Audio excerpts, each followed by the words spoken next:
Bueno, pues estamos ya de vuelta después de la tertulia para completar la propuesta informativa de este martes y como les había anunciado hace tan solo unos instantes, vamos a echar un vistazo a los asuntos generales de interés de la isla y de más allá de la isla, porque alguno de los que vamos a hablar excede las competencias puramente insulares, pero, en fin, yo suelo decir que los cargos públicos están para solucionar las cosas de su competencia y para meter las narices en las que no lo son, para tratar también de ayudar a que se solucionen. Hablamos con el presidente del Cabildo, Pedro Sanginés. Presidente, muy buenas tardes. Hola, muy buenas tardes. Y muy bienvenido.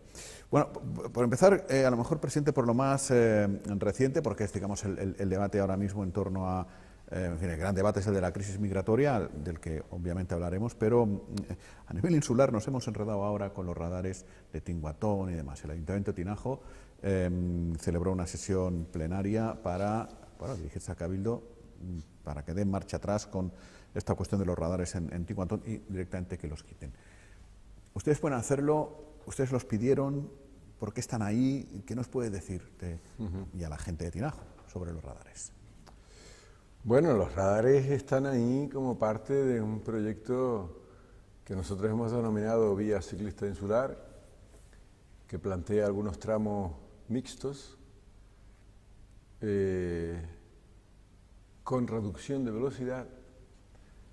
En esos tramos ocurre que justo donde están los radares, salvo en el tramo Yaiza-Playa Blanca, que tiene una carretera alternativa y aquí parece que nos genera el problema la reducción de velocidad para mayor seguridad, en el resto de tramos donde está la polémica no bajan la velocidad. Y por lo tanto lo único que pretende en este caso la DGT, la Dirección General de Tráfico, es hacer cumplir la norma.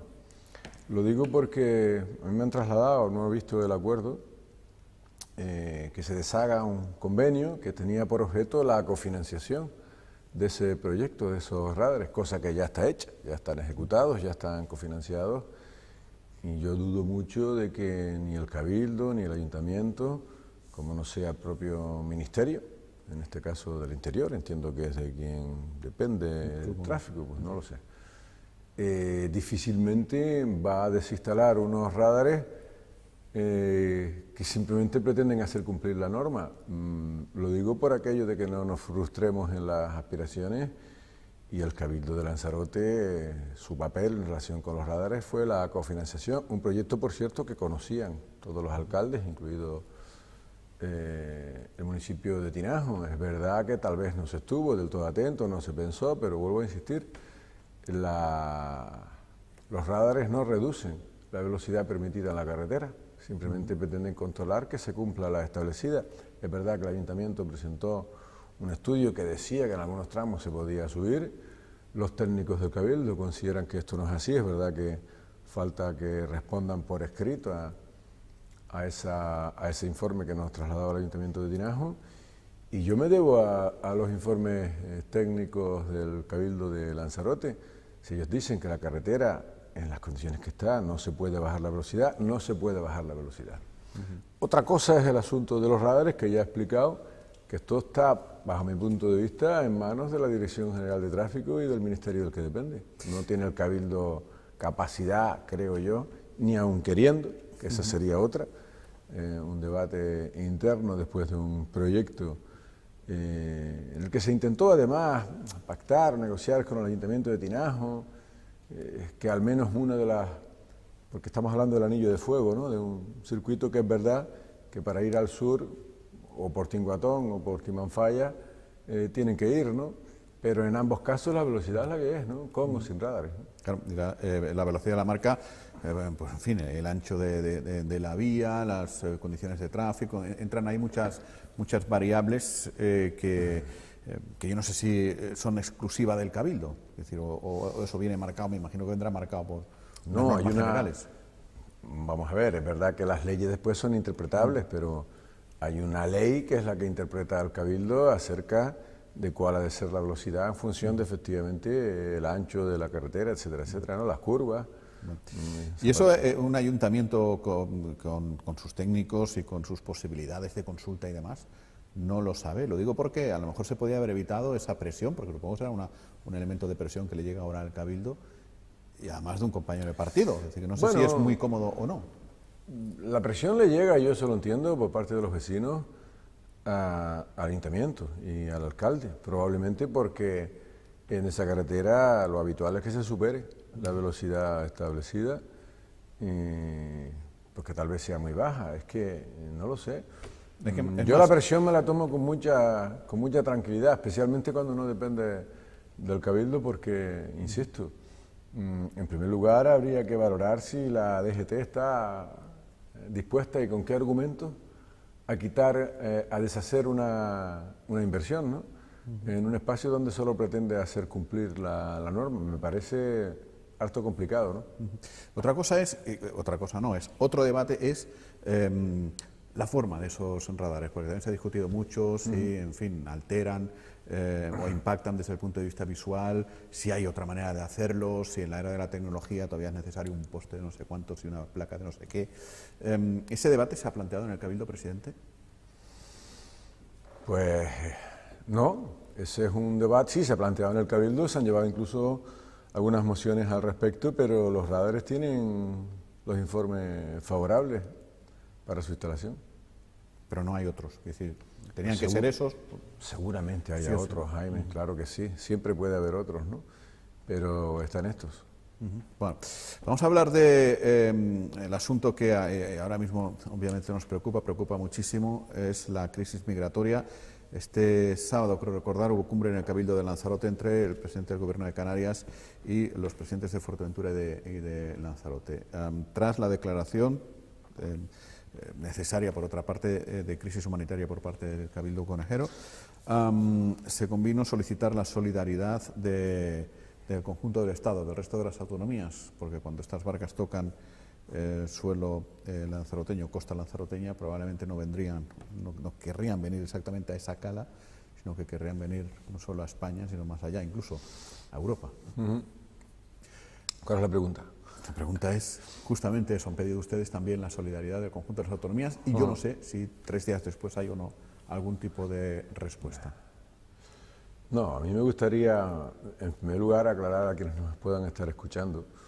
Lo digo porque mucha gente molesta y más allá de que uno no comparta, ¿no?, muchas declaraciones que he escuchado por razones puramente humanitarias, es verdad que todos no serán menores, es verdad que habrá gente que no está en estado de necesidad, pero hay otros muchos que sí, y sobre todo hay que explicar a la gente que el Cabildo tiene una obligación legal que cumplir. Esto no es una cuestión de voluntad política, ya nos ha pasado además en alguna ocasión que un juez advierte bajo advertencia de cometer un delito por parte de la administración competente, en este caso Cabildo, si no damos asistencia a un menor no acompañado, en este caso extranjero. Esa es una obligación legal que no se discute.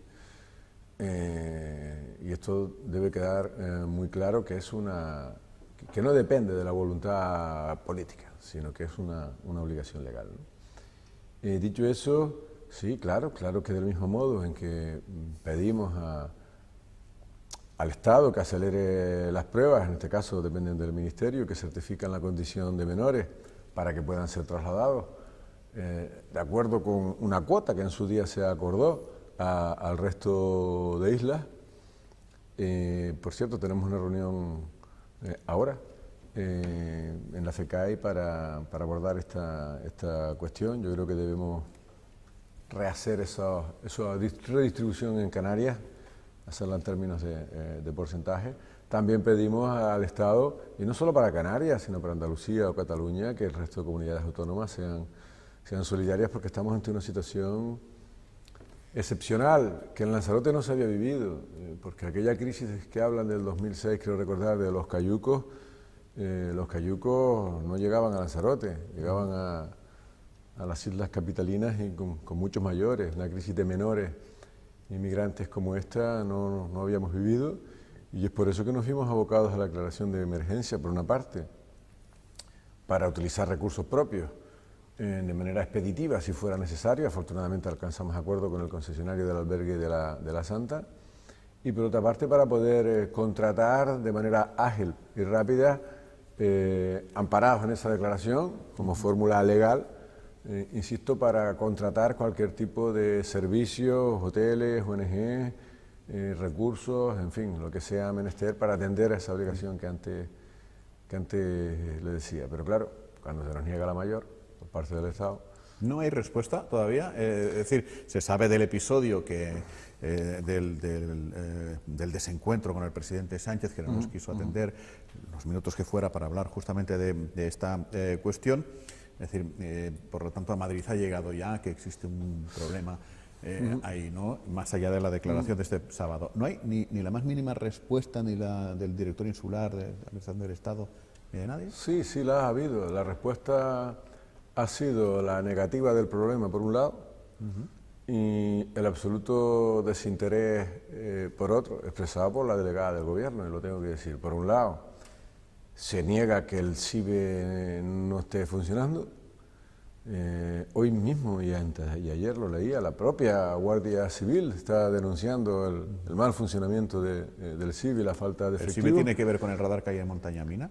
El CIBE es un sistema integral de vigilancia exterior y una de dos. Si las pateras están llegando a las playas o entrando por los puertos tan alegremente como se ha visto, o esta es la prueba palmaria evidente de que faltan a la verdad y no está funcionando, o más grave todavía, si está funcionando y lo saben, que están llegando, pero las están permitiendo llegar a tierra y a los puertos. O sea, o susto o muerte, o sea, o no está funcionando, o peor todavía, está funcionando y están permitiendo que lleguen sin ser interceptados, asistidos en el mar, para que cada cual tenga el tratamiento que conlleva. Los mayores, como inmigrantes ilegales, llevan un tratamiento, porque lo son.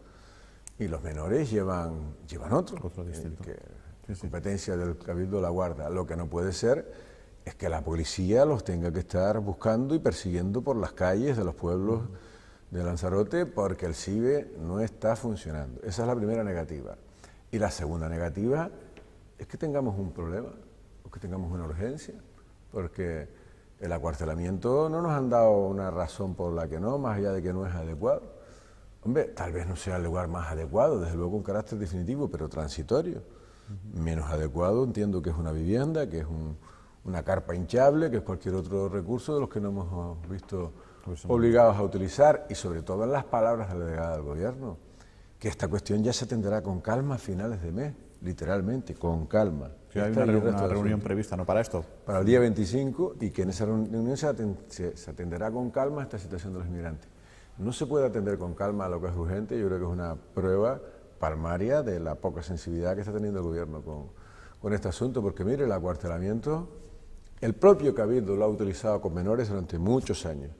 No las camas, que yo recuerde, pero sí las instalaciones deportivas, la piscina, etcétera, etcétera. Tiene un acceso diferenciado, es un recinto que está perimetrado, no para que estén encerrados, porque los menores no están en régimen cerrado, están en régimen abierto, pero yo creo que como fórmula transitoria, salvo que nos convenzan de lo contrario, habría evitado esta declaración de emergencia. Y cuando aquello me refiero a las instalaciones militares, estaban a full, es decir, lleno de militares, funcionando perfectamente. Efectivamente, ahora no sé, parece ser que las metralletas y los tanques están en los patios del acuartelamiento y hay un peligro de seguridad, ¿no? Porque la opción albergue de la Santa está ya prácticamente copada, está prácticamente el albergue de la Santa en estos momentos, una vez han trasladado los 30 y tantos del aula de la naturaleza de Magui, otro sitio más inadecuado que un acuartelamiento. Y las de las carpas de Yaiza debe estar prácticamente al límite de su capacidad. Si por desgracia llegasen 3 o 4 pateras más y antes no se ha producido el traslado de menores, pues el albergue se vería también desbordado. Habría que montar, pues me imagino que carpas en el propio albergue. Porque hay que decir que el Gobierno de Canarias sí está activando el traslado de menores a otras islas, pero primero tiene que saber fehacientemente que son menores. O es muy claro que son menores, o hay que esperar una prueba que parece que tarda un poco. Sí, tarda bastante, ¿no? También se están colapsando en momentos puntuales los servicios sanitarios y se genera malestar entre la ciudadanía, preocupación. Nosotros queremos lanzar un mensaje, nosotros estamos buscando, y las hemos encontrado, soluciones. Cuando dice, usted está en la obligación, claro, lo estamos y las hemos habilitado. y por la vía de urgencia además. Lo que pedimos es un poco más de sensibilidad al Estado en dos sentidos. Uno, en la política exterior y de inmigración, yo creo que todo el mundo convendrá conmigo de que es muy difícil que de Marruecos salga una patera, a lo mejor una sí, la primera. Estén saliendo tantas pateras si el gobierno de Marruecos tuviese la voluntad real de que esto no fuese así, y ahí la política exterior española de inmigración, a las pruebas me remito, no está funcionando, ¿no? Ni aquí ni en el estrecho, ¿no? Ya se paró una vez la crisis de pateras, posteriormente la de cayucos, que no salían exactamente de Marruecos, sino de más abajo.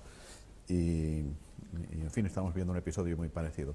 Bueno, pues vamos a lo local y a lo de las relaciones interinstitucionales con San Bartolomé. No afloja la alcaldesa de San Bartolomé, rival suya, por cierto. Bueno, si usted se presenta a presidente del Cabildo, que creo que era su intención, no sé si ya dentro de Coalición Canaria lo han resuelto, pero en el hipotético caso, sería rival suya al Cabildo de Lanzarote. Le va a pedir hasta el último céntimo en alza. Sí, se está refiriendo usted a los cánones eólicos. Los cánones. Por cierto, que la candidatura está aún cualquier miembro de coalición en disposición de presentarse, pero sí, finalmente el día 9 de noviembre se presenta mi candidatura, si no hay otra de aquí, allá al Cabildo de Lanzarote. Bueno, el tema de los cánones eólicos, pronto habrá un desayuno de trabajo en el que vamos a explicar pormenorizadamente a los medios de comunicación cuál es la situación. En primer lugar, hay que dejarle una cosa muy clara: no es Pedro Sáenz Ginés quien ha recurrido a la pretensión del Ayuntamiento de San Bartolomé, ha sido el conjunto de los alcaldes y alcaldesas de la isla de Lanzarote y el Cabildo de Lanzarote. No en una, sino en varias ocasiones, en sendos acuerdos de la Asamblea del Consorcio, por entender que se está produciendo un desequilibrio, una asimetría en relación con otros ayuntamientos, también con suelo, donde se desarrollan parques eólicos, donde ya hay uno, por ejemplo, el de Teguise, que está funcionando, es el que nos va a permitir hacer frente al canon que nos pretende cobrar San Bartolomé, que nos va a cobrar San Bartolomé, porque ahora sí tiene Inalsa recursos, porque lo grotesco de todo esto es que Inalsa es una sociedad inactiva, como usted sabe, que se dedicaba a la gestión del agua, y que por un parque que ni siquiera está empezado a construir, San Bartolomé ha pretendido cobrarnos cerca de 1 millón de euros cuando ya recibe 2 cánones por ese suelo. San Bartolomé es el que más se beneficia, uno por potencia instalada y otro por un porcentaje de ingresos.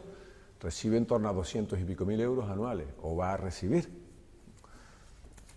por un suelo donde hasta el día de hoy, yo lo digo en tono jocoso, no han plantado ni batatas, ¿no? Bien, eso mismo, pero menos, reciben el resto de ayuntamientos, los que no tienen suelo, y los que tienen suelo, pues un canon similar, Teguise y Arrecife, que no cobra este canon. Es por eso que a la totalidad, salvo San Bartolomé, que se ausentaba en las votaciones, porque el resto, claro, la candidata al Cabildo de Lanzarote pretende vender a la opinión pública que esto es una perreta de Pedro Sáenz Ginés, y ahí están los acuerdos de todos los alcaldes y ayuntamientos de la isla, oponiéndonos a lo que parece un atropello, ¿no? Para la viabilidad de Inalsa en estos momentos y de la penetración de las renovables, insisto, por un canon a la licencia urbanística que no cobra ni Arrecife, que no cobra Teguise, y ni Eva de Anta ni Osvaldo defienden menos o peor los intereses de San Bartolomé. Ellos dicen que bueno, que es una ordenanza, que están obligados a cobrarla, que no les queda otra. Por cierto, que establecieron la máxima de la que podían establecer un 1, establecieron un 5%, no nos admitieron el recurso entre administraciones porque dicen que se registró un día tarde, fuera de plazo. Es que los tribunales no han entrado en el fondo de esta cuestión. Nos desestimaron por falta de... Aunque uno de los 2 recursos sí está en curso, y con esto termino, porque son 2 licencias, una para los molinos y otra para el centro de transformación. La comisión multidisciplinar del Cabildo de Lanzarote, en la que no hay, no sé si está el consejero de la Reserva, pero el resto son todo técnicos, con muchos expertos del cambio de modelo energético de este país y por supuesto de Canarias y de etcétera, etcétera, considera lo mismo que el resto de alcaldes, alcaldesas y que el presidente del Cabildo en relación con este canon, y va a haber una propuesta en la Asamblea del Consorcio para recuperar la simetría en relación con las renovables que el Ayuntamiento de San Bartolomé ha pretendido ser ha pretendido romper, ¿no? Y ha roto, ¿no? Nosotros hemos accedido a un pago aplazado porque ahora, y gracias a otro de los parques, disponemos de recursos para hacer frente a ese casi 1 millón de euros. Antes no, pero estábamos en riesgo de que el Partido Socialista, en este caso, y digo el Partido Socialista porque presidía el Cabildo, y es quien preside el Ayuntamiento de San Bartolomé, llevase por segunda vez a proceso concursal a Inalsa, a la quiebra. Y era lo que nos advirtieron los servicios jurídicos. Con esa primera sentencia de que podía ocurrir que Inalsa entrase nuevamente en proceso concursal, por eso solicitamos el aplazamiento, pero el consorcio de Inalsa está buscando la fórmula para al menos intentar, seguro que acabaremos en los tribunales, que no existan privilegios para ninguno de los 7 municipios de Lanzarote en relación con la penetración de las renovables, para la que este canon supone un serio freno y obstáculo. Es decir, que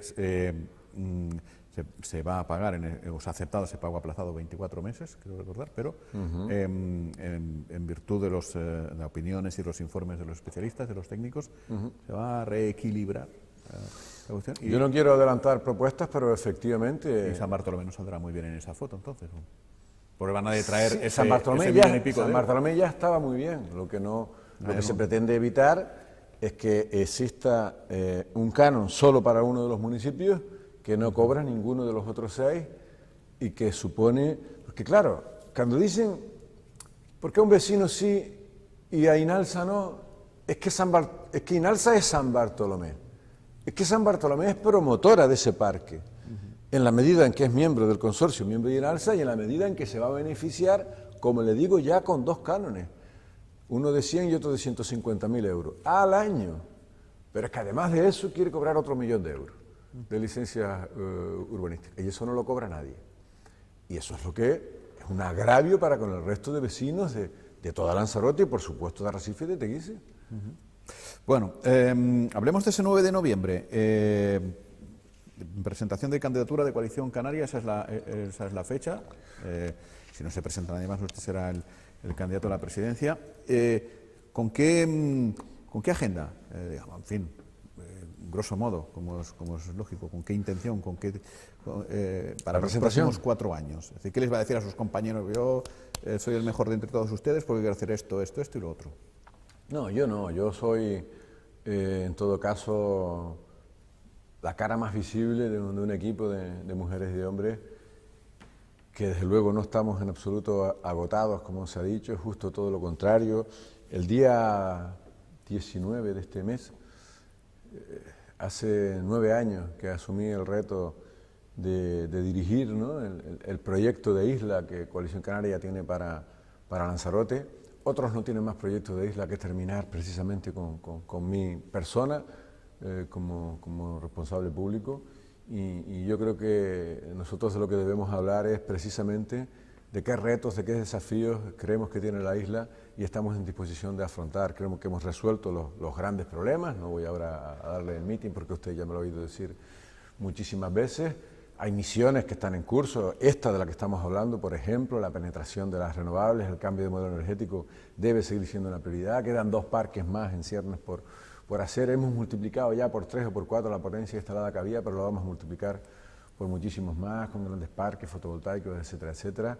Creo que el sector primario, una vez resueltos esos grandes desafíos que teníamos en centros, en aguas, en fin, esos planes de cooperación municipal, el paisaje como elemento fundamental del destino que somos, porque no olvidemos que somos un destino turístico. Creo que es una de las grandes asignaturas pendientes que tiene Lanzarote también, más allá de la viticultura, que sabemos que es una industria pujante. Creo que el paisaje de Lanzarote merece una atención especial y debemos fortalecer esas políticas.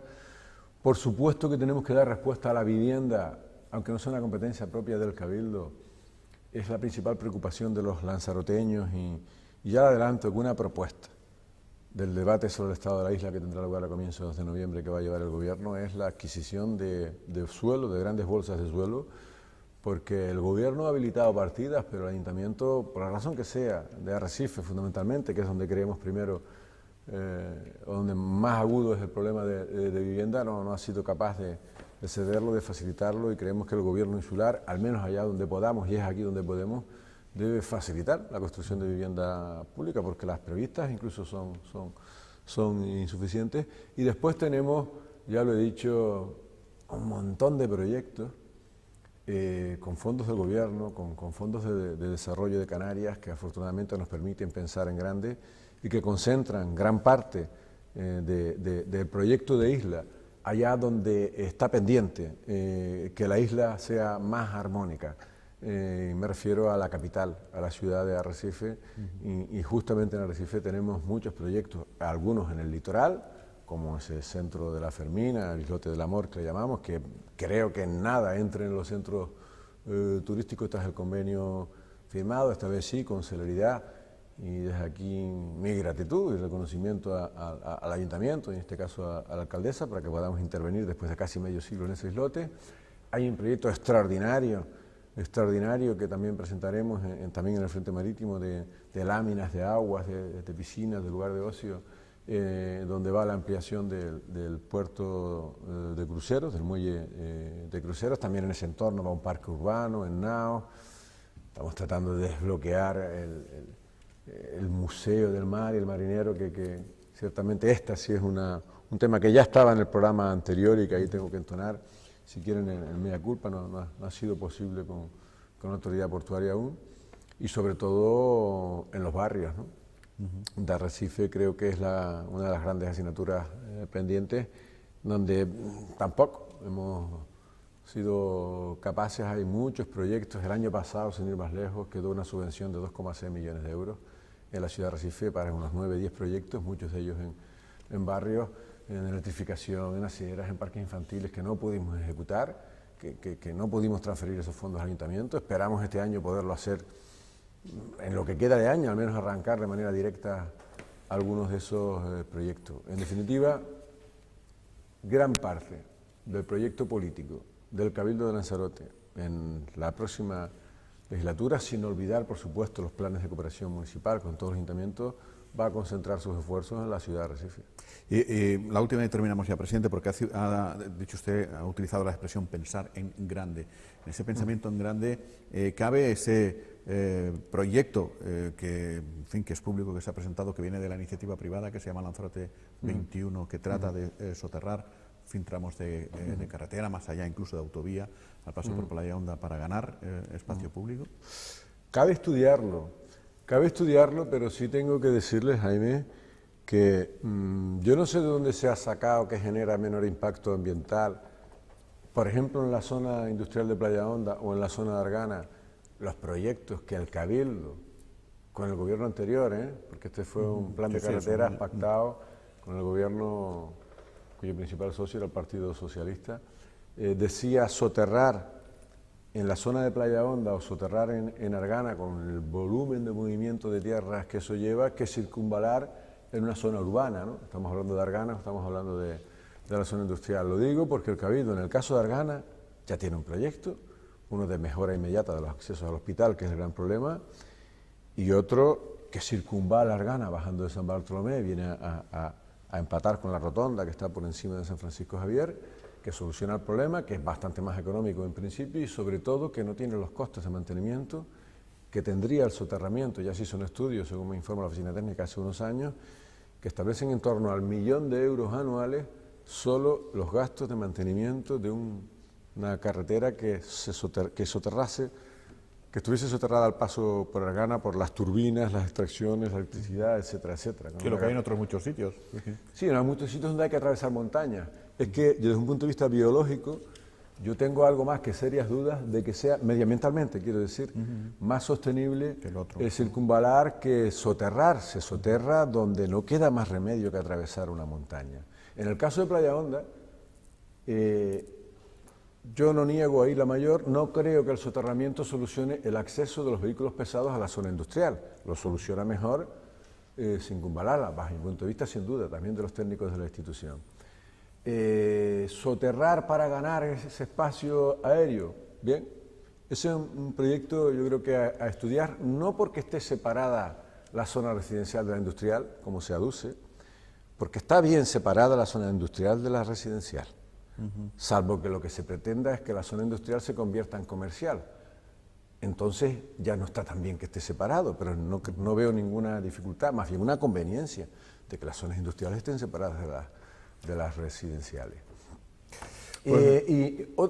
Distinto es en Mácher, que ahí medioambientalmente sí es posible que haya razones para su estudio, pero sin embargo los kilómetros que se plantean y que se proponen hacen altamente complicado, ¿no?, ese proyecto. En cualquier caso, ese proyecto del que usted habla, yo sí me hago una pregunta cuando se dice de un grupo de empresarios, colectivos y vecinos. Yo todavía no conozco ni a los vecinos, ni a los colectivos, ni al grupo de empresarios. ¿No ha habido contacto? Sí, sí ha habido contacto de un empresario en concreto y en particular, que me parece que tiene legítimos intereses. Y es un proyecto muy respetable, pero pongamos las cosas en su sitio, ¿no?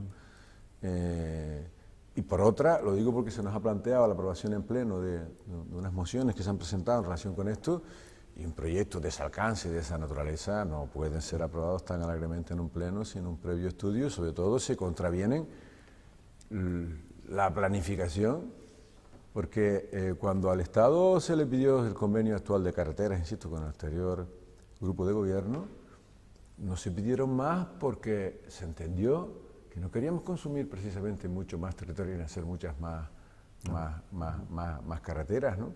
Esto no es que consuma más, pero obviamente sí que cuesta mucho más, es de dudosa mejoría medioambiental en algunos de los casos y sobre todo, tendría un coste para la institución de mantenimiento anual, una vez sean recepcionadas en las carreteras, que habría que ver si son asumibles, ¿no? Pues, presidente, aquí lo dejamos. Muchas gracias por haber venido y buenas tardes. Gracias. Pues lo dejamos aquí, mañana regresamos, mañana volvemos con más cosas, más tertulia, más entrevistas, más tele, más de todo. Hasta mañana, buenas tardes.